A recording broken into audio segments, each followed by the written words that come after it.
and welcome to the Property Show. It's a fact, the hospitality industry has evolved with the digital age taking Kenya and the world by storm. When you think travel and hospitality, you imagine staying at a fancy hotel with room service.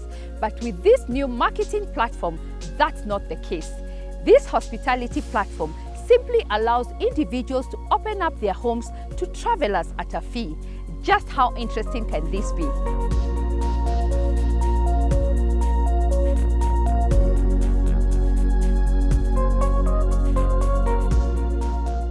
Today, we look at a home away from home concept that has been embraced right here in Kenya.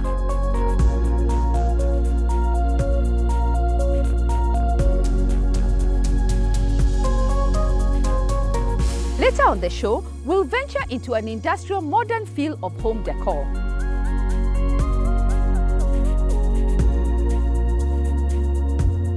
Our home ownership segment continues with Warigia's story on rising from the blow of an auctioneer's hammer.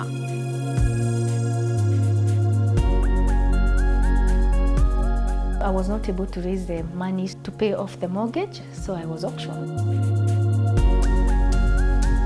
Join this conversation and follow us on Twitter and Facebook. Sit back and let's explore this adventure together. As always, there is something for everyone.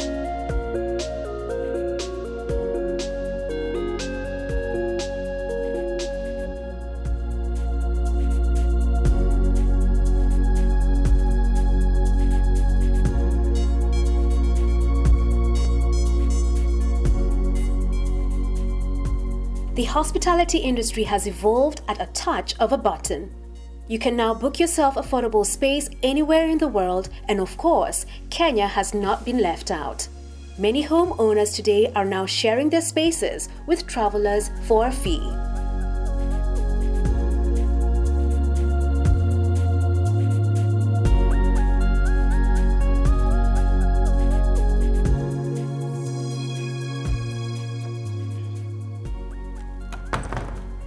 Just how much do you love the warmth and cozy feeling of your home? Imagine being able to feel the same or give someone a chance to enjoy your space. Today, it's all about a home away from home concept that is taking the world by storm whilst earning some money. Our first stop is Serenity. Let's see what they have to offer.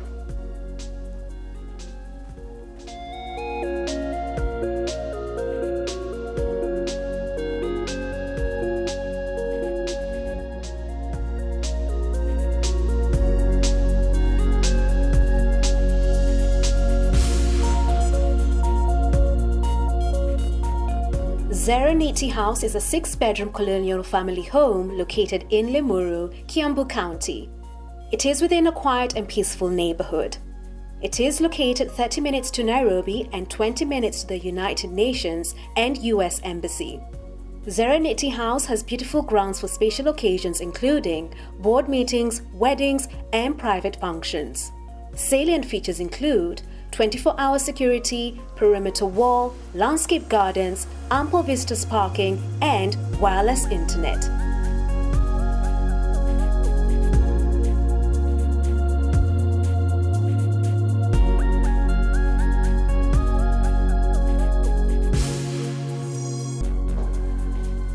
Hi, Jazz. Hello, Karibu. Welcome. Asante, Asante. It's a pleasure. Thank you so much. Yeah. Wow, what a beautiful place. I hope so. I like it actually. Thank you. We worked hard to put this whole project together, but I'm proud of what we've done. So talk to us about the journey and how do you convince your mother to change it from your home to opening it up to strangers? Okay, so basically what happened was this. So initially, we wanted to create a spa, like a wellness center. And then when we put that whole project together, we realized that we could not afford it. So we said, okay, how can we start backwards and then get that eventually? So we created the rooms as they were and we started working. So I had several jobs at the time, and my last job is actually where I got fired from. A lot of people don't know this. I got fired from my last job. I was also fired from my last job. It's okay, but look at us now. So here we are, we're standing, and then it got to a point whereby I was trying to figure out what I'm gonna do next. And one of the things my friend told me was that where you are is where your acres of diamonds are. So essentially, what is below the land is where your acres of diamonds are. This is the land from where you grow from. So I thought about that some more, and I was like, okay, so what happened? So one day, I was actually just walking around, I was very frustrated. What am I going to do next? And then I figured out, this is my acres of diamonds. So that's when the whole genesis of the concept began. And that's when I was like, okay, let's do this now. So initially it was a matter of calling my parents, as you said, and as a family business, we decided, okay, we're gonna do this now. So we started thinking about what we're gonna do and ABCD, what have you. And then we started renovating the home, and there's so many things that I can't explain in one moment, but there's so many things that happen together. Like for instance, where we're standing right now. Initially, when we bought the home, you could not see this face. There was a whole cabinet in front of this. So one day when we were fixing the floorboards, we realized that they go underneath the cabinet. So what is there? So we started knocking on the cabinets and realized, you know how in movies you hear like, oh, there's a hollow sound there. So like, what is that? We opened up the hollow sound and we found that this wall exists. So this wall, as you see it, was built in 1960 something. It's beautiful. This is an original wall. Yeah. So that's how it became. A lot of people are very closed Right. in, especially here in Kenya, Right. about opening up their homes, Right. especially their bedrooms, Right. their gardens, their kitchen. Right. How has that been, and how easy was it for your mother and yourself to just open it up for the other people? It was a challenge. Initially, my mother was apprehensive because we've done all this work and she's like, why are we going to let other people come and see it? But my point was, how are we going to grow as a nation if people don't get exposed to these things? Because you're going to go to 1,000 homes, and it's not a joke, it's a real thing. They have the money tree. You know that thing that goes around the house? Yes. They have the furniture with the little shukas there at the back. Yes. Every home has those. So it's like, how can we live differently now? And that was my point. Like, we can live very differently and enjoy our homes in the same light. Who do you target to come here? I target people who want to grow. That is whom I want. It doesn't matter what your background is. If you want to come and become a better version of yourself, come and stay here. When it comes to other things about value and whatnot in terms of how we charge, it was more about what do you want to spend? And I thought about it myself, like, where would I go and spend the kind of money I want to put here? And that was the issue. So for me, it was more about like the idea of, I don't want to charge too much whereby you think that you're being, exactly. But when it comes to advertising, I don't advertise. I don't. It's word of mouth? Word of mouth is a powerful utility. Because the thing is, once you come and experience what we're doing here, then you truly understand what I'm doing. And that is what I want to keep promoting, that idea of value should be in what you're doing as opposed to putting posters out there and ABCD. So this is the lounge. And essentially this whole space is where we want to commune. This is where it all begins. And essentially the whole concept of this thing was, it was supposed to be a mix and match situation whereby it doesn't matter what room you're staying in. This is where we can congregate and share ideas and grow from that experience. So in the whole house, we have different rooms. We have the kitchen, for instance, whereby the whole kitchen was created to be an experience whereby we can cook as a commune. So everything, you can see where everything is at, where the sauces are, where the plates are, where the different dishes are in ABCD. So the idea was that we can come as a group and cook together and be one. And then the same thing with the dining room, we have one long table. It's not different tables, it's one long table, so we eat together again. So oneness is a very important thing to me. The different rooms are set up very differently, so it depends on the experience you want to have. And that is what it's about. There's also an art studio where I paint. And there's also my room where it is so that I go and find all my inspiration and all my ideas from. But that is what this house is about. It's about different people coming together and creating a oneness as a community, and then we grow together as a team. Talk to us about people who are looking at, because it's basically it's a farm. They would like to come here and have a wedding, Right. a retreat. Right. How does that work? The weddings we've had here are based on the idea of what the person wanted. And we've made them special just because of whom they are. Because we just don't want to host weddings for the sake of hosting a wedding. It's a memorable day. It's the one time you're going to get married. So we take a lot of attention to what you want and how you want the experience to be. And that is what we do here. Because you can go to 1,000 other places and they'll tell you, okay, this is the field, this is the ground, you can do ABCD here, that's what it is. But for us, it's a personalized experience whereby we walk you through the whole experience. What do you want? How many guests are you going to have? What else do you want after that? And how can we make that happen for you on this ground. Yeah. Let's have a look. All right.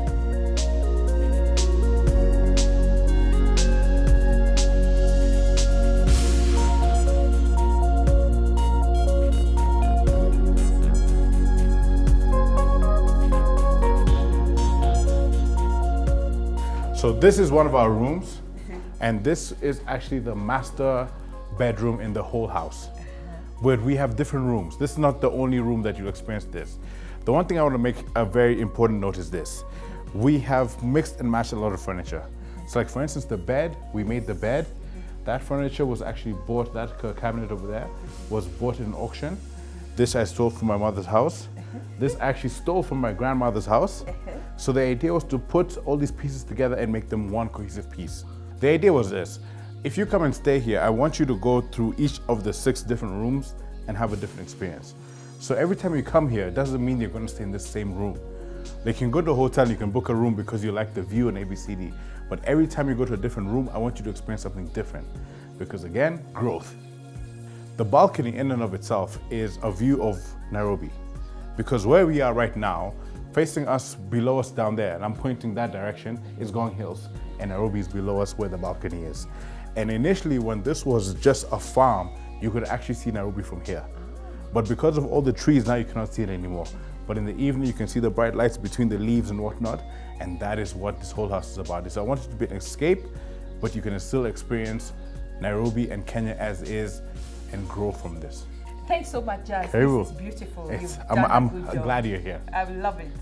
Without a doubt, if you're looking for a home away from home experience, Serenity is the place for you. Next, Orchid Homes, an ideal space for a business traveler. Let's see the balcony. Okay, let's go.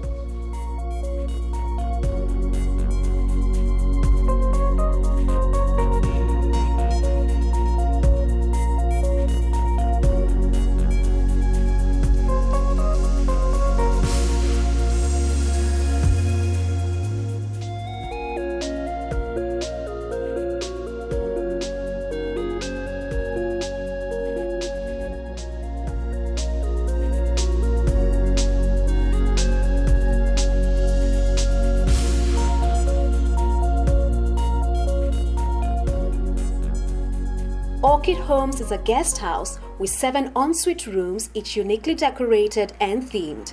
It is located in a quiet and serene neighborhood, Runda Estate, within close proximity to the United Nations headquarters, American Embassy, and the popular Village Market Mall. Amenities include 24-hour security, perimeter wall, secure and ample parking, landscape gardens, barbecue area, swimming pool, 24-hour free Wi-Fi, wireless intercom, cable TV, in-house catering on request.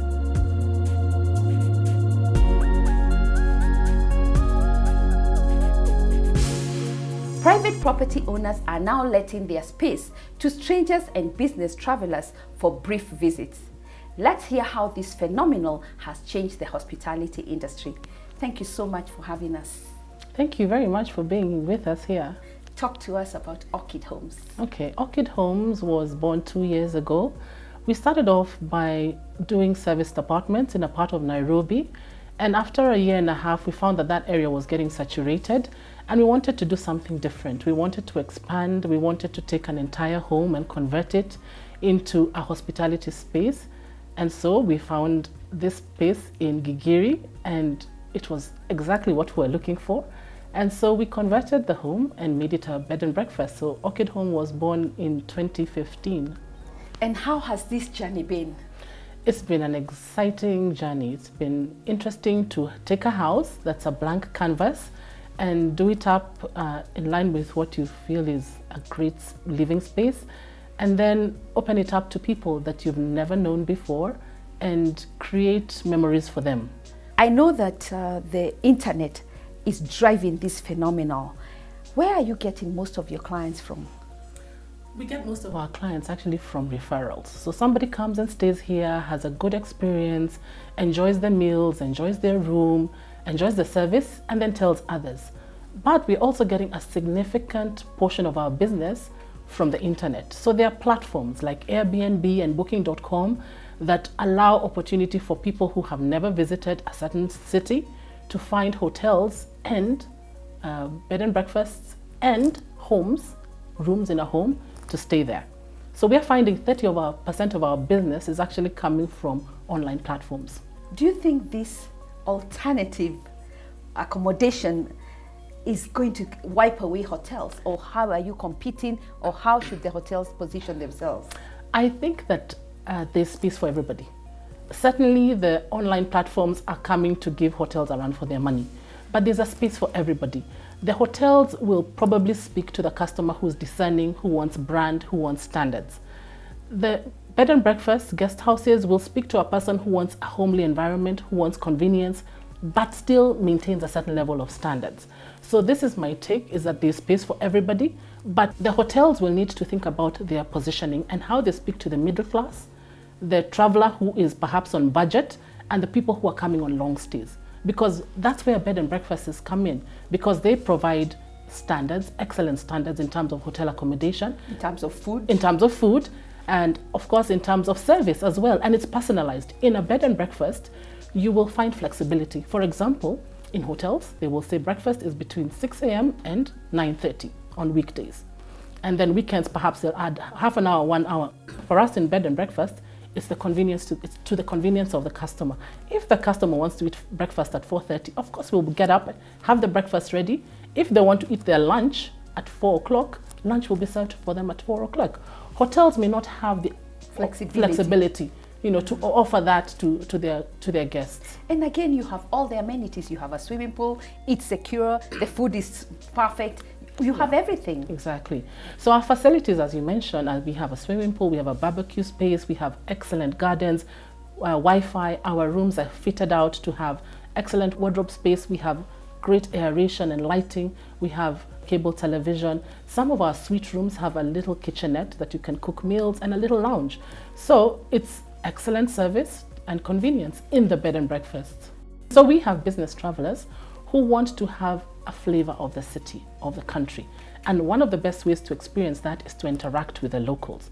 So what you will find in a guest house like ours is 10 rooms. So it'll be people from different places, different cultures. They will get to speak with our staff, understand our food, because we'll have Kenyan night and we serve Kenyan cuisine. We will be able to arrange for them visits into the city and even into the country where they can explore and experience Kenya. So it's that exactly. We have high-end customers who want to come and experience what it is like to stay in a Kenyan home. Asante sana, and congratulations. It's a beautiful place. Thank you very much, Nancy. It was great having you. Thank you for having us too. Okay. Don't go away. We'll be right back with much more on the hospitality industry.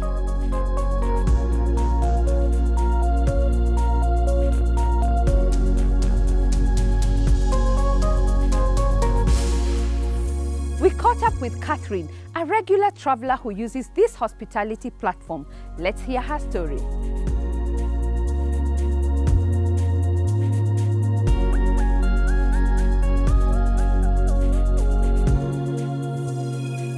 My experience has been great. I've been able to travel with it for quite a bit through Southeast Asia, through Africa.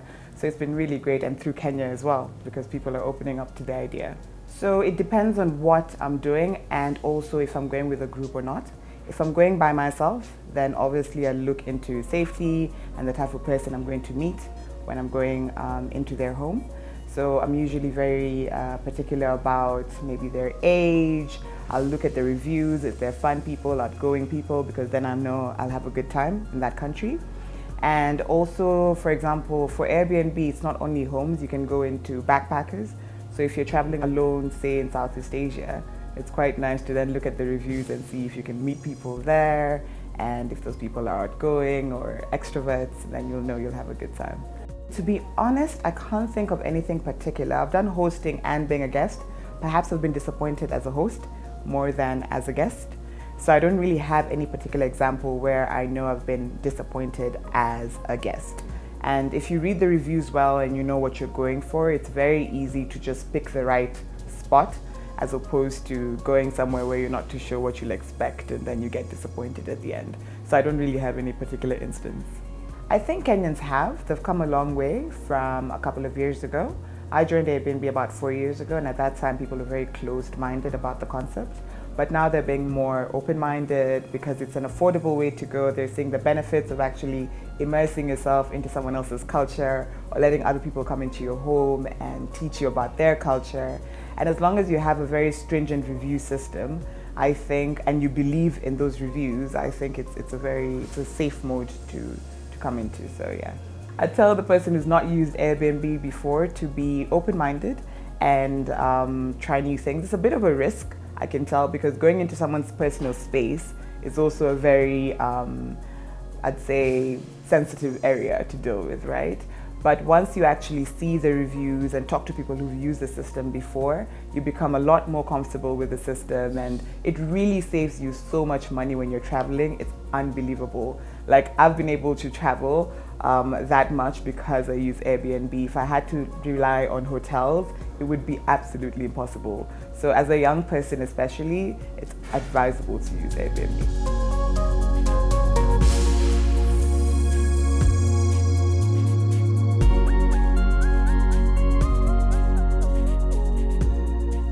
Let me share my thoughts on this phenomenon. Would you allow a stranger to share one of your family rooms for a fee? Let's put it in another way. Would you be comfortable spending a night in the same house with a total stranger? Kenya is one of the countries where this service has made inroads, with many private properties on offer.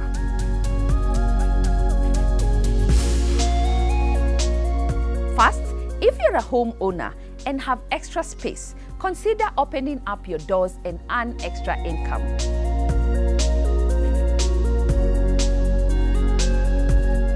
Secondly, if you're a traveler and don't want to stay in a typical hotel room, exploring alternative accommodation in people's home is great yet affordable. Not to mention the chance to interact with different cultures and traditions. Honestly, you're spoiled for choice.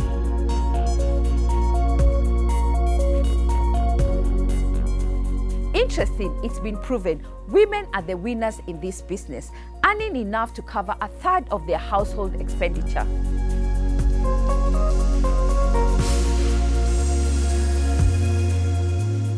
Lastly, work with a professional to help you understand the payment structure on these services.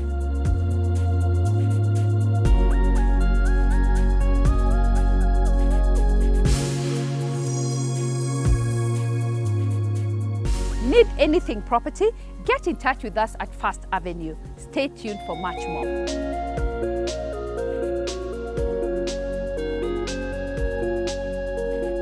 We are taking a short break. When we come back, we venture into an industrial feel of home decor. We also continue with Warigia's amazing story of facing the auctioneer's hammer and coming out stronger. Don't go away. Welcome back. Next, the accessory spot. Imagine creating a perfect set of furniture, accessories, as well as paintings for your home. We'll also get to hear the do's and don'ts when it comes to home decor. Let's see what's in store for us.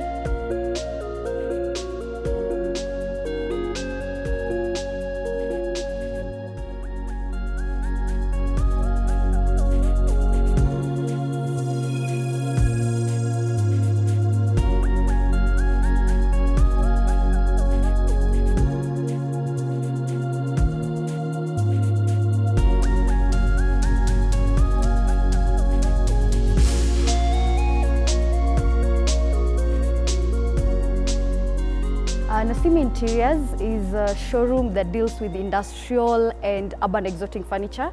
And what makes us unique is that there's a fusion of both modern and classic look. For example, when it comes to modern, we have glass top. Like for example, this console table has the glass top and also the metal base, which makes it very different and very unique.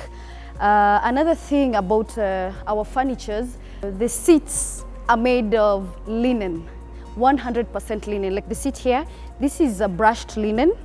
It's also very comfortable, very cozy. It has foam and feather. We're doing foam and feather inside, which makes it very comfortable, very cuddly, and it conforms. The best thing about feather, it conforms with your body structure. It doesn't flatten after some time, so it lasts longer as compared to fibers and other inserts. Then another unique thing about this seat is that you can also remove the whole cover, everything, to do your cleaning. You can hand wash or machine wash, that is dry cleaning. We've maximized on quality as much as the outside part. We've also tried to do all our best to make the inside part look good. For example, we are using hardwood, oak wood to be precise, to make the seats. Here at Nesimi Interiors, we make it easier for you to accessorize your whole living room. That's why we've done both accessories for the furnitures and also your wall painting. For example, you can see we have advised on what you can put on your wall in such a setting, like the two artworks. And also, these are lanterns, which you can easily use as your decoration. Normally, it's used for candle holding. You can use candles or even plants. And also on the table, we've put vases that can also blend with the whole room. It's easier for clients to buy something when you put this setup. It's easy to visualize or to imagine how the room will look like when they have this setup in their house.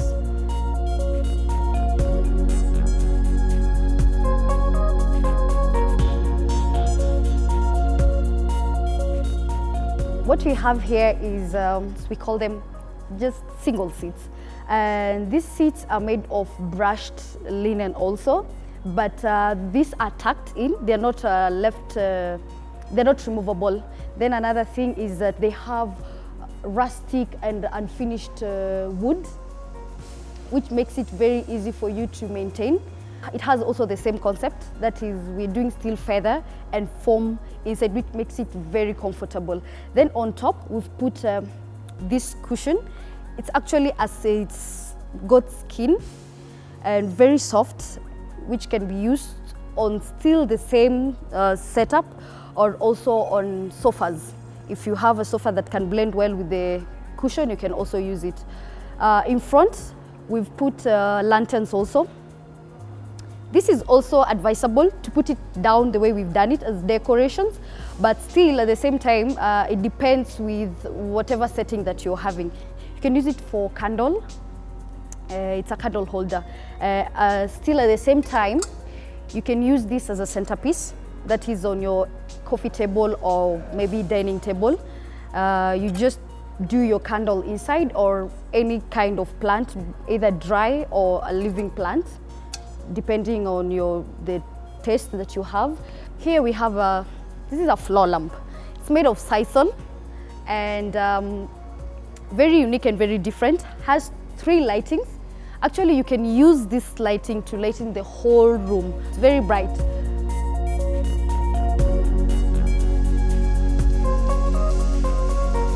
This is another setup, living room, and it has a touch of an African twist on your wall. So you can still mix, do modern at the same time. You can do this on your wall. Normally we advise this if maybe you've done too much of paintings. This can at least be an exception in your house, depending also with the size of your house. If you've done enough paintings, if you've done enough mirrors on your wall, you can decide to do this on one of your walls. You can also put either a console like this one or maybe a TV stand, whichever. This seat has the same concept. It's also removable, just like the other seats I've shown you, but it has a different material. This is velvet. It has that velvet feel and also very durable and very soft on your skin. It's easy to clean. The same concept, you remove it, dry clean or hand wash. On the table, we also have lanterns, same as the other ones. You can use these are dry leaves actually. You can use it to do this, what we've done with dry leaves, or also do candles, because it's still a candle holder. Scented candles for your living room.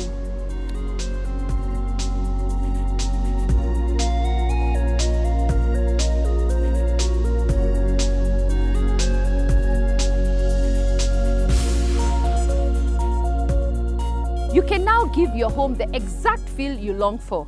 In the coming weeks, we'll be highlighting easy steps to spruce up your space. If you have such products you'd like featured on this show, just call on us.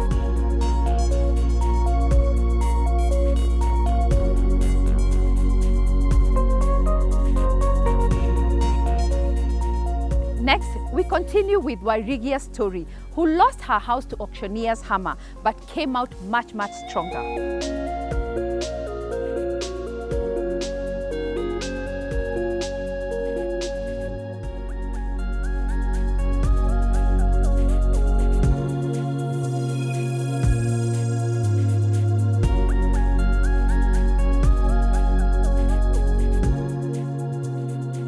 After I got my mortgage, I lost my job.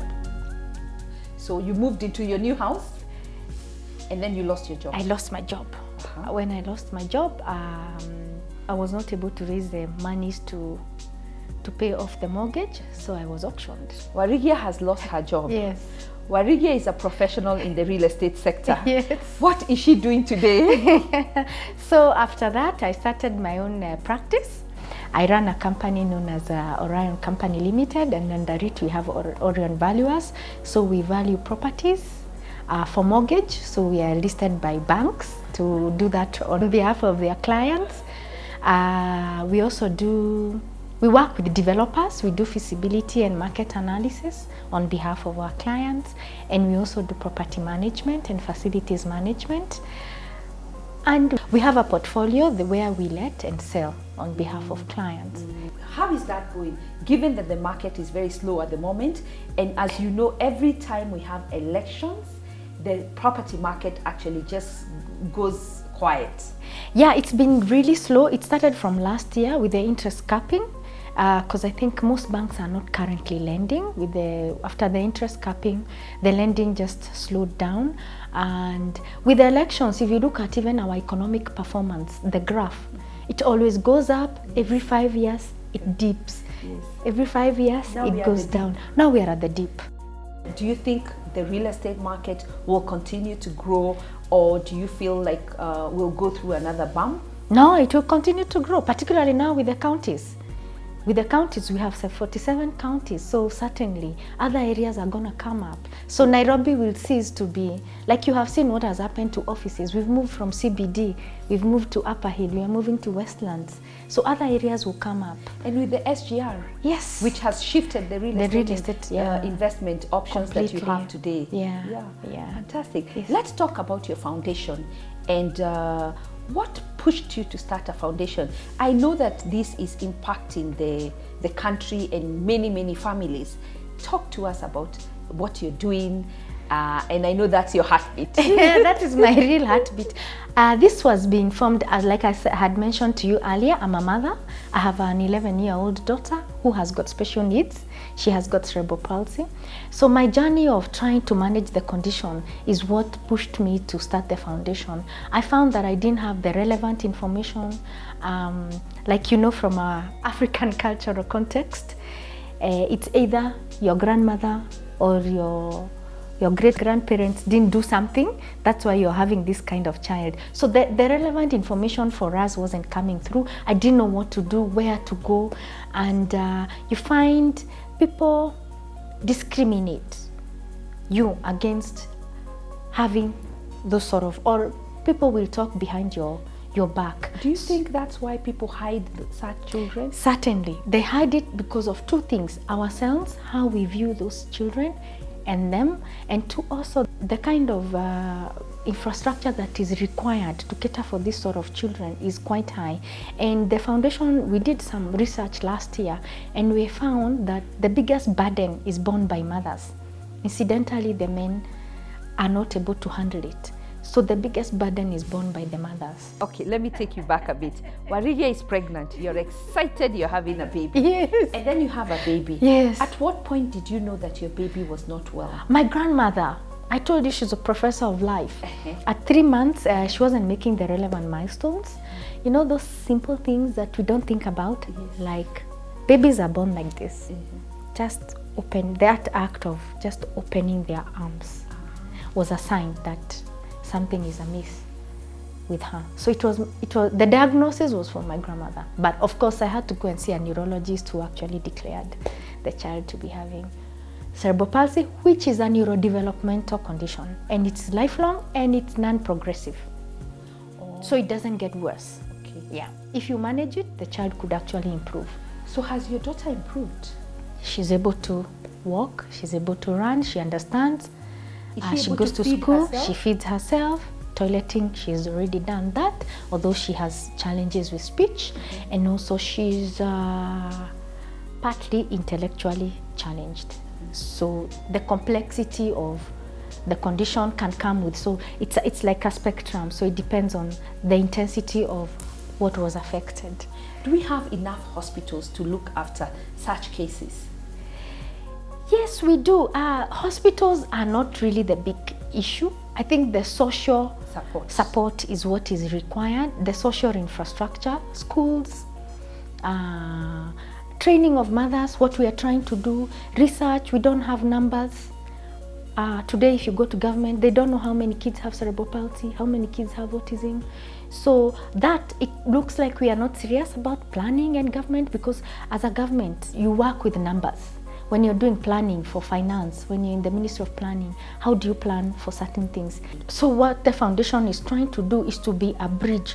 We are an information hub, is to be a bridge between the policy makers and the implementers. So we play in between, so we carry out research. One of the things we would really love to do is to carry out a census, establish how many kids do we have that have this condition, and how much money is required to manage these kids. As you know, we are a premier property show. Yes. And the people who talk about property are decision makers. Yeah. What would you tell a decision maker watching this show and would like to plug in? How can they plug in? They can plug in, they can come and we work with them. We do a lot of parental trainings to improve parental efficacy or their effectiveness to be good parents to their children. The other thing is they can come and help us and assist us and fund us to do the researches that we have been wanting to carry out, but we are unable to carry them because of funding. As you know, researches are very expensive. Yeah, so that's one of the big requests we'd make. And of course, I'd like to meet with the policy makers so that then we can lobby and get some of these things implemented.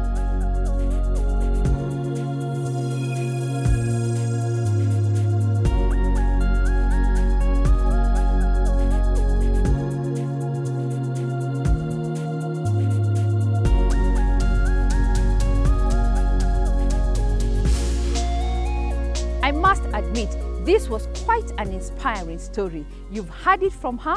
Join in and make a difference. If you have an inspiring story you'd like to share with us, just call on us and I'll be at your doorstep.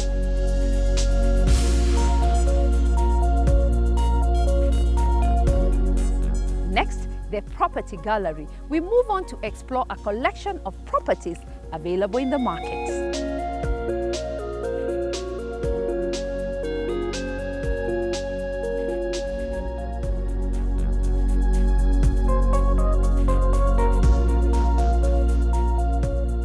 Emerald Park is located along Kilimani Road.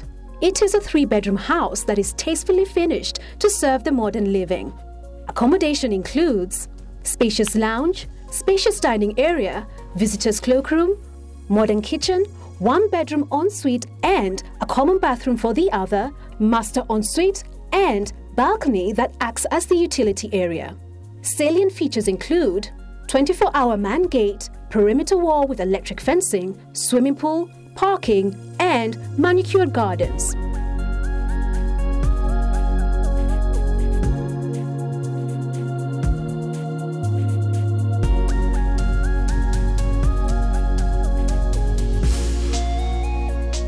Kencom Sako Villas is a gated community with a beautiful 4-bedroom house to let that lies on 1/8 of an acre with a plinth area of 235 square meters with landscaped gardens.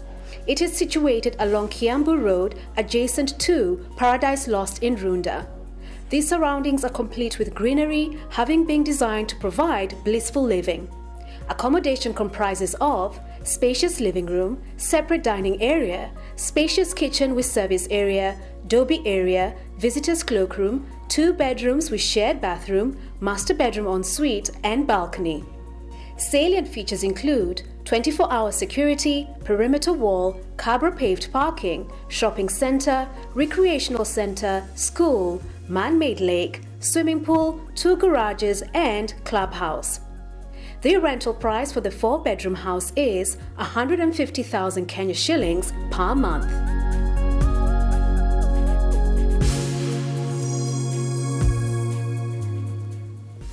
From apartments to maisonettes and even bungalows, the Property Gallery has a variety of investments. Just call on us at First Avenue and make your investment dream come true.